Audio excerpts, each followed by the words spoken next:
everyone, and thank you so much for joining me for Daily Spark with Dr. Angela. You guys know who I am. I am Dr. Angela Butchchester, and you know what I'd like to do on my show. Say it with me. I want to enlighten you. I want to inspire you. I want to empower you to become your best self. Now, Scripture reminds us that the tongue is a small thing that makes grand speeches, but a tiny spark can set a great forest on fire, and that's what we want to do today. We want to get you fired up about my guest. Now, she has been on the show before, and I love the information that she shares with us. I will be speaking with professional organizer Janet M. Taylor today. So go on and get comfy, get cozy, get your coffee or get your tea, because we are about to get started. Hello, Organizer Janet. Thank you so much for joining me here today. Hello, Dr. Angela. I am so excited to be here today to enlighten your listeners and your audience on how to be more organized. Absolutely, absolutely. Now, I love that you have been on the show before, and you give us these pearls of wisdom, and I don't think that people really can get enough organizational tips. Our world can kind of ebb and flow. We learn, we forget, we are in a different stage in our lives, and we can always take on some new tips today. So I cannot wait to pick your brain. Now, for those that may be new to the Spark family here, they may be a little bit unfamiliar with you. So my first question to you, Janet, is what makes you you? Can you tell us a little bit about who you are? Well, what makes me me is I love organizing, but not obsessive about it, just so that I can get things done, save time, save money, and reduce my stress. And I have been doing this for 28 years, Dr. Angela, helping people create space to attract more money, love, and happiness. I love it. Oh, my goodness. It's so funny because when we say how long we've been doing what we've been doing, it seems as though your brain is going, is that right? Have I really been doing it that long? Just to say that number, but that is amazing. So, listeners, as you can hear, this is not someone who's a rookie to this. She has been helping people for quite a while. There are tens of thousands of people that have been helped, and I love that. Now, Janet, someone may be asking, how do you get into the organizer world? We appreciate every professional that is out there that helps make sure that our lives are the best that they can possibly be, not only with our creativity, but also with our productivity, home and business. But how does someone decide, this is what I want to do, and I want this not only as a hobby, but I want to be a professional in this field? Well, they can start by really going to the National Association of Professional Organizers and just gaining all the information, the resources, but from there connecting with local men and women who are doing exactly that, just as a support and also the guidance to learn, the how, the what, the when, the where. So that's really how people can get started. But of course, most people get started because a friend or a relative or a coworker says, hey, I need help and I see what you're doing. Can you help me? So true, so true. I know that my mother is very artsy, very crafty, and she, back in her day, oh my goodness, could she assist, anything from home decor to those little bits and pieces with costumes and all of that. So you're so right. I think some people just have a natural aptitude to certain things, and when you're able to do that, people do see that shining light in you, and will ask you to help. So I couldn't agree with you more there. Now, for someone who says, I think I'm there, but I'm not quite sure if I need a professional to come in and assist me yet. Many people are still working from home due to the pandemic, but they still want their home to be as orderly as they possibly can make it. How do you know when it's time to get organized? Well, when you're feeling overwhelmed, when you walk into a space and you just feel like you don't know whether to turn to the left or right. You don't even know what you're looking for. Sometimes when other members within a household can't find things, and all of a sudden people are getting frustrated when you're wasting time looking for something.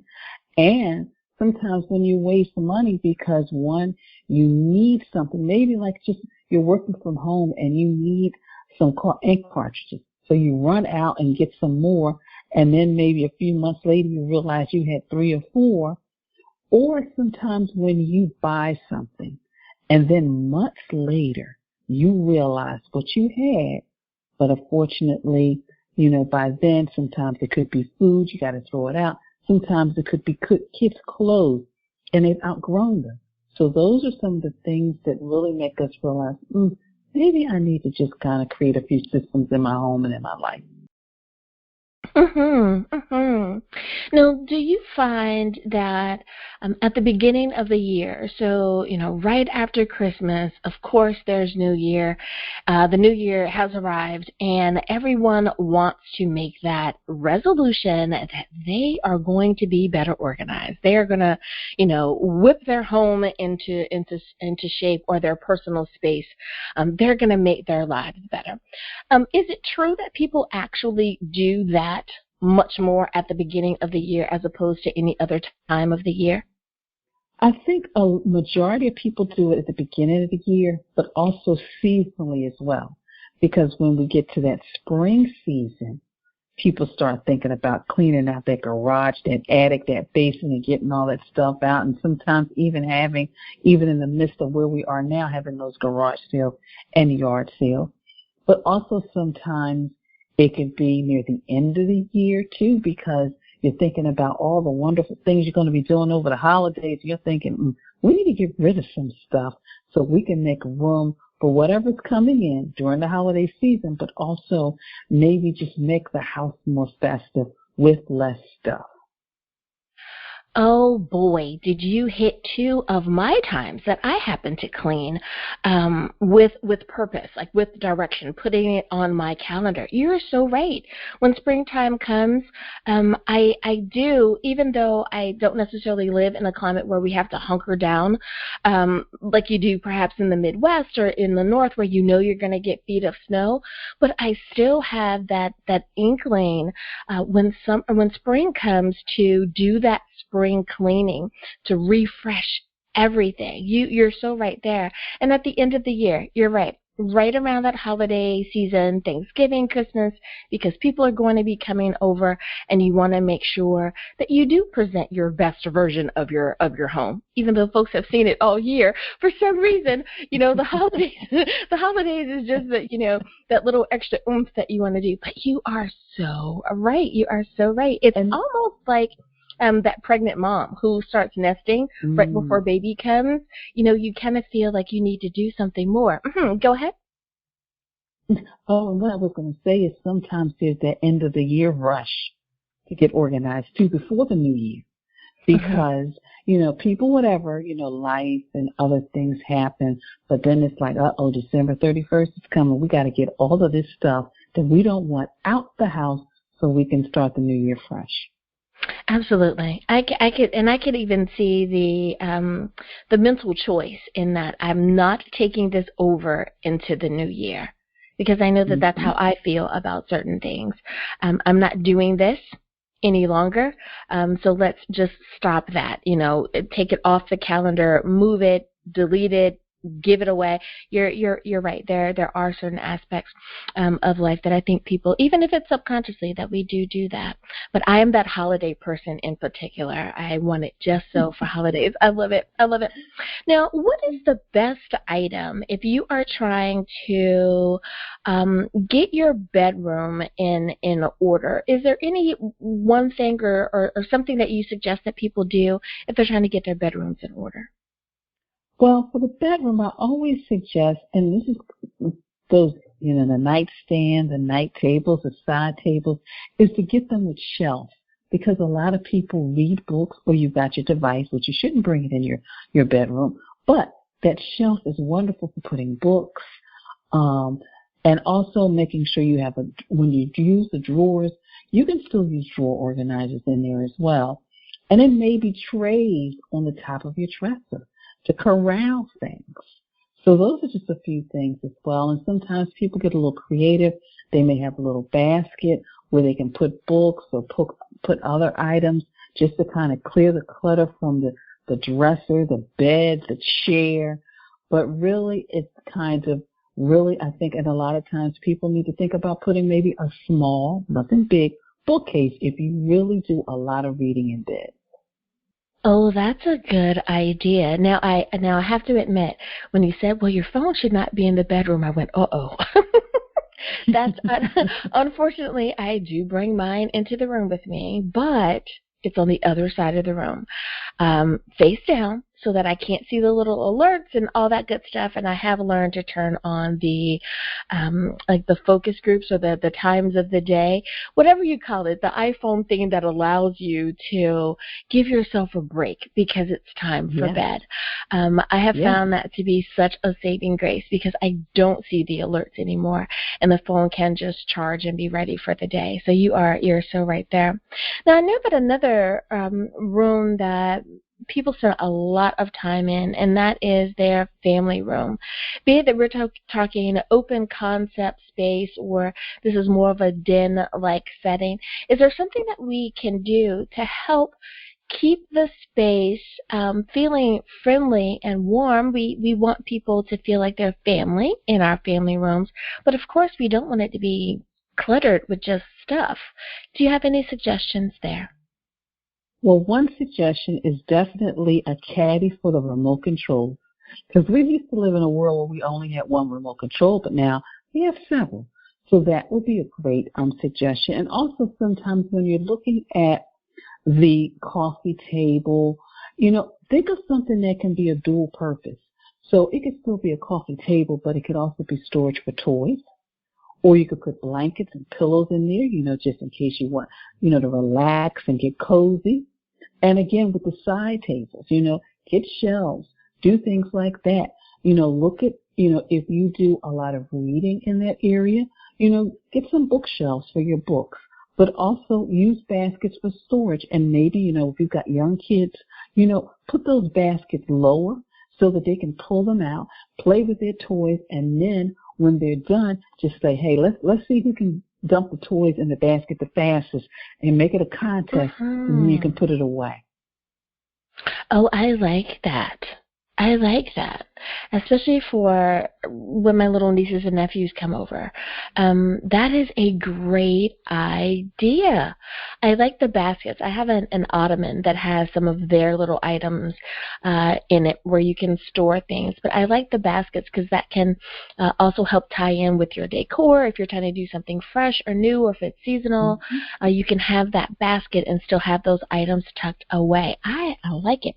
Now, the last room that I want to ask you about is the kitchen. Now, I absolutely love cooking.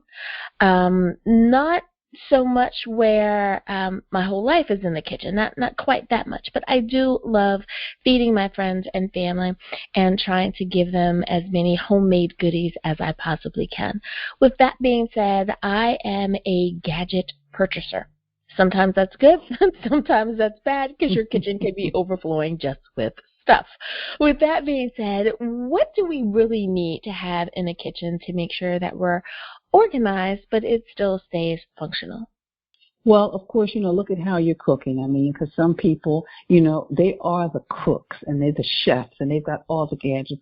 So really look and see what you're using and what you're not using.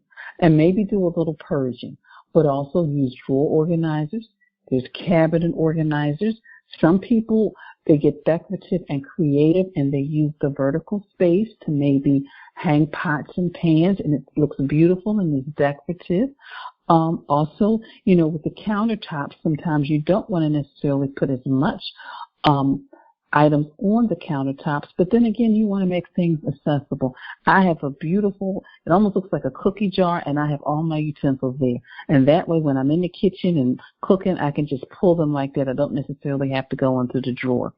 And And also, look at your pantry space as well, because if you have like a walk-in pantry, that could also be a place where you store some of the gadgets and devices and appliances that you don't use on a regular basis. And then also that space above the refrigerator should be used to store items you use seasonally, like the turkey plate, the Christmas plate, maybe the Easter plate, so that you still have it, within reach, but you're utilizing that space, but it's not taking up some valuable space, for something that you use every day and you have to go up there and reach for it. Oh, that was good. And I especially like the walk-in pantry idea. I really like that because you're right.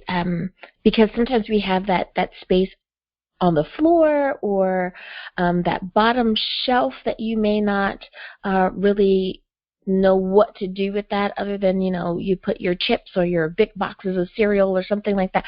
So, yeah, I like that idea. Okay, now see, this is why we have her on, so that she can spark us to get our ideas going and say, how can I do this and make this space more functional? I love it. I love it. Well, Janet, it is time for us to go to break. But before we do, can we remind everyone, please, how can they get in contact with you? You have your own podcast, all that good stuff. How do we stay in contact with you?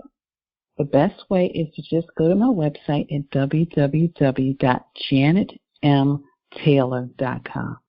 Alrighty, everyone. Now you know where you can stay in contact with Janet. We'll be back right after this.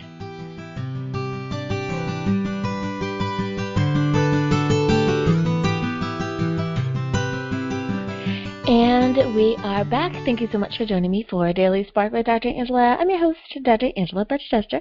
My guest today is Janet M. Taylor. She is a professional organizer, a podcaster, and just all around great life motivator. I'm so glad that she is able to come and share some of her professional tips with us here today. I know that there's someone out there that's saying, I have not lost that 10 pounds, or I've not cleaned out the garage, or whatever it is that they wanted to do. How do you hit the reset button on that resolution that you didn't quite get started, but you still want to resolve to be more organized? Well, I always tell people first, take a couple of good deep breaths, relax, and just kind of, restart, refocus, regroup, looking at what you want to accomplish and just really being realistic about what you can accomplish. Because what happens is, we make those wonderful goals, we're very ambitious, but then life happens. Things, you may have projects on job, kids' schedules, all of those things. So really be realistic. Maybe all you do have right now is an hour every week to focus on your project, and then maybe in a couple of months you'll have a little bit more time, but know that. And that's why it's good to just sit down, it's good to plan, and just make sure you do something either every week, or if you can spend 15 minutes here and there throughout the week to do something. For example, maybe you decide, I am going to tackle my bedroom. This is going to be the year. But then all of a sudden you start, and then work kind of, came into focus a little bit more. You're tired. Then on the weekend you got kids stuff.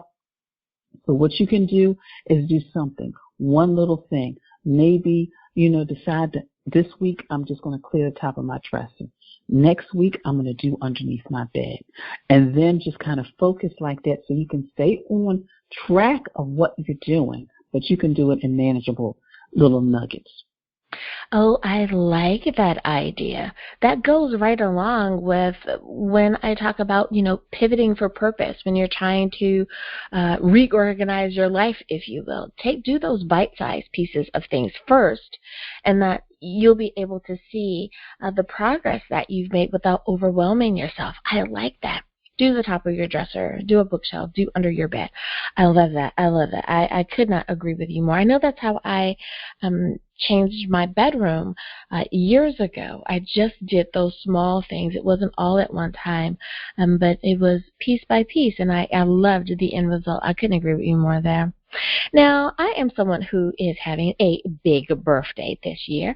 And I know that many times when you're celebrating something big, be it that it's a birthday or an anniversary or something, you want to do something big. You kind of realize that you are now in a new stage in life. With that being said, is it okay if you decide that you're going to revamp your whole house? Bite-sized pieces, of course. But is it okay to say this is a year that's big for me personally? Let's let that reflect in our personal space as well. Oh, definitely, because what you can do is, since it's a big year, think about what changes you want to make in your life. Maybe you've decided, I'm going to change, the way I dress. So that means you can go into the closet and get rid of those things that don't reflect what your future you is going to look like. And it also can be maybe going through some of your drawers and some of your paperwork and getting rid of some of that stuff from the past. Maybe now you are doing consulting and you're doing training. You're working on your own. So all of those things maybe from when you started in college, and you don't need all of that stuff anymore. So really, it's like a reflection. So look at where you are, but where you want to go, and look at all those things you want to let go on that journey in that new season of your life. I love that idea, and especially some of those things that you were holding on to since college. If you are of a certain age, you don't need that anymore. I'm pretty sure you know what you need to know by now. Like when the first 5 years out of school, you may have needed to reflect and utilize that book in some way. But, after a certain point, we should already have that bit of knowledge. We could even donate that or give that to someone that we know that could utilize it. You are so right there. Now, if someone is looking to hire, like they love what you're saying, and they say, you know what, I need to step up my game. This is more than what I want to do is more than what I can handle personally. I think I actually need a professional. What does someone need to look for when they're trying to hire a professional organizer? Well, you definitely want to look for somebody who has the area expertise you're looking for, whether it's a closet organizer, a basement organizer, somebody that specializes in kitchens. But also you want to make sure that that is somebody you want to work with, who will work with the way you feel comfortable, who will, if you feel like you want to take it slow and you don't want to necessarily go through and just get rid of everything, make sure that you work with somebody who understands that. Or do you want to work with somebody who will come in and you'll just appoint and say, look, you just go do that and they'll do it? Or do you want to work side by side? So you really need to look at, kind of take into consideration those things like, what do you want? What do you want your personal professional organizer to be? What kind of personality? Most professional organizers do offer like a free consultation. That way you can have a conversation and see, this is somebody I want to work with. Oh, I like that. I like that, to have them in your space and to really get a feeling for their personality. Since they're going to be in your home, do you feel that this is the right person for you? I love that. I couldn't agree with you more with having that open and honest communication. Because I think for so many folks, the only time they have come across a professional organizer is on TV. We just know what we see on the shows, and we think that it's going to be one way, or we have certain expectation, and we really don't know until that time comes. So I like that idea. Meet with them and have that conversation. Now, if you have already done that, you hired that professional, they left your home, perfect. You are pleased. But unfortunately, you've fallen back into your old habits, and now your, red shirt is over there with your jeans, and you can't find your favorite hat anymore because, again, those old habits have taken over. Mm-hmm. What is something that we can do that will help keep us in the frame of mind of holding on to that progress that the organizer has given us or left us with? Well, one of the things is to make sure you either have monthly or seasonal sessions. So, of course, like we discussed earlier, you have that beginning of the year, you have that spring, you have that end of the year session of organizing, but also maybe once a month have an organizing session. Like it could be the last Saturday of the month, the 15th of the month, where you just kind of go around and do tidying up. But also sometimes, because you already have a system, it could be just a matter of spending time weekly and making sure you maintain order in your home as well as your life. Oh, I like that idea of having the monthly sessions. I think that when we look at all of this as self-care and we look at all of this as self-development, we can add that to our list of to accomplish, right? So I don't call it a to-do list because that seems cumbersome and something that you don't want to do. But a to accomplish list has a more positive spin on it, right? So if you put that down, let's have that monthly check-in to make sure that everything is just so. And if someone needs to come back in and give you that refresh, then that puts you in a positive mindset. You know, Janet, you really and truly have such a positive effect on the people that you help. Like I said, everyone, I follow her personally on social media, and I do the things that she suggests, and it really and truly does help keep your space not only organized, but it feels good in the space when things are not displaced and there's a sense of organization. You're able to collect your thoughts much more easily. Well, Janet M. Taylor, thank you so much for spending time with me here today on Daily Spark with Dr. Angela. I always enjoy my talks with you, but I want to ask you one last question, and that is about your podcast. I want to make sure that for someone who says, I'm not a social media person, but I'll listen to a podcast. Did you mention that? Tell us about your podcast. Well, my podcast is Got Clutter, Get Organized. It airs weekly, and basically it is to help people really live an organized life. You know, we do talk about organizing and the paper management, but we also talk about life things as well. Like, you know, you came on recently and talked about the importance of self-care, because that's part of living that organized life as well. I love it. I love it. Yes, everyone, please do listen. It is on a platform that you are already on, and I love that she makes it available and accessible to all. Well, thank you again, Janet, for visiting with us here. And again, that website is? It's www.janetmtaylor.com. And I just want to say one last thing, is that organizing is a journey. It's not a destination. I love it. So be patient with yourself, everyone. You will get there, but enjoy the journey. I love it. Thank you again, Janet, for being on today. It is my pleasure. Thank you so much. Absolutely. And listeners, thank you for listening and joining us again here today. As always, may the Lord continue to shine His face upon you. May you receive His grace and His mercy in all that you do. Until next time, everyone, remember that you are blessed in the Lord. Have a great day, everyone. Bye-bye.